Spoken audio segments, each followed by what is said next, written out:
Welcome back. हमको ये बहुत अच्छे से पता है that there are two types of genetic material, DNA and RNA. आज हम ये समझेंगे कि why my DNA is better than RNA. तो हमारे पास यहाँ पे डीएनए और आरएनए दोनों का ही स्ट्रक्चर जो है वो प्रेजेंट है। अब हमको साफ साफ ये दिख रहा है कि जो मेरा डीएनए वो डबल स्ट्रैंडेड होता है और जो आरएनए होता है गाइस वो सिंगल स्ट्रैंडेड होता है। अब क्योंकि डीएनए डबल स्ट्रैंडेड होता है उसमें जो नाइट्रोजन बेसेस है उनका अटैचमेंट होता है यूजिंग हाइड्रोजन बॉन्ड, लेकिन क्योंकि आरएनए सिंगल स्ट्रैंडेड है उनमें ये हाइड्रोजन बॉन्ड ज़रूरत ही नहीं है, क्योंकि हाइड्रोजन बॉन्ड का काम क्या है, मेरे दो स्ट्रैंड्स को ज्वाइन करना। तो हाइड्रोजन बॉन्ड्स ना बहुत ज़्यादा स्ट्रॉन्ग होते हैं। तो पहली बात तो ये कि हाइड्रोजन बॉन्ड के कारण डीएनए ज़्यादा स्ट्रॉन्गर है आरएनए से, या फिर मैं बोलूँगी DNA is more stable than RNA. पहली बात समझ आई। अब आओ देखो कि न्यूक्लिक एसिड का जो बेसिक स्ट्रक्चर होता है उसको हम कहते हैं न्यूक्लियोटाइड, और यहाँ पे डायग्राम में दोनों के न्यूक्लियोटाइड प्रेजेंट है। बेसिकली पूरा न्यूक्लियोटाइड नहीं है लेकिन दोनों के पेंटोज शुगर प्रेजेंट है। सो डीएनए में क्या है, डीएनए में है डी ऑक्सी राइबोज शुगर, लेकिन आरएनए में क्या है, आरएनए में है राइबोज शुगर। अब यहाँ पे डी ऑक्सी का मतलब होता है कि उसमें ना एक OH जो है वो कम है कंपेयर टू राइबोज शुगर। तो अगर मैं अब ये दोनों भी न्यूक्लियोटाइड्स को ऑब्जर्व करूँ तो जो राइट वाला है उसमें एक OH कम है, तो वो गाइज वो किसका है, वो डीएनए का न्यूक्लियोटाइड, और जो लेफ्ट वाला है वो किसका है, वो आरएनए का न्यूक्लियोटाइड है। तो अब यहाँ पे हो क्या रहा है, जितने ज़्यादा OH प्रेजेंट होता है उतना ज़्यादा कोई भी कंपाउंड रिएक्टिव होता है।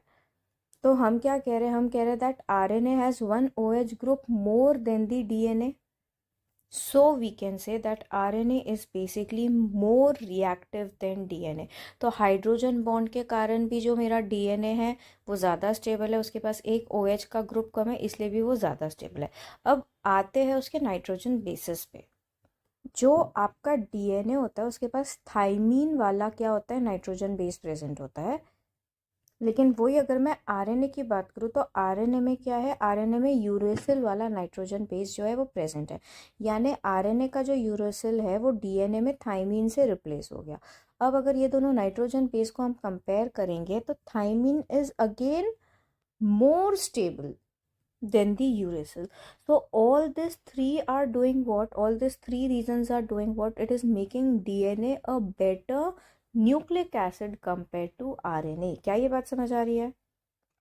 एंड सो ओवरऑल हम ये बोल सकते हैं कि DNA is better, DNA is more stable than RNA. Also जब स्टोरेज ऑफ इंफॉर्मेशन की बात आती है ना गाइज, तो DNA is a good information storage nucleic acid. लेकिन अगर मैं वही आरएनए की बात करती हूँ, so the RNA can actually act as a good messenger. ठीक है, तो अगर इन्फॉर्मेशन को फैलाना है तो आरएनए अच्छा काम करेगा, अगर इन्फॉर्मेशन को स्टोर करना है तो डीएनए अच्छा काम करेगा।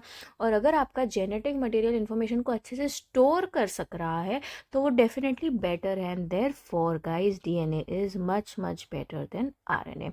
सो विद दिस आई होप कि ये सेक्शन की why DNA is better than RNA is clear for you guys. Let's meet soon in the next session.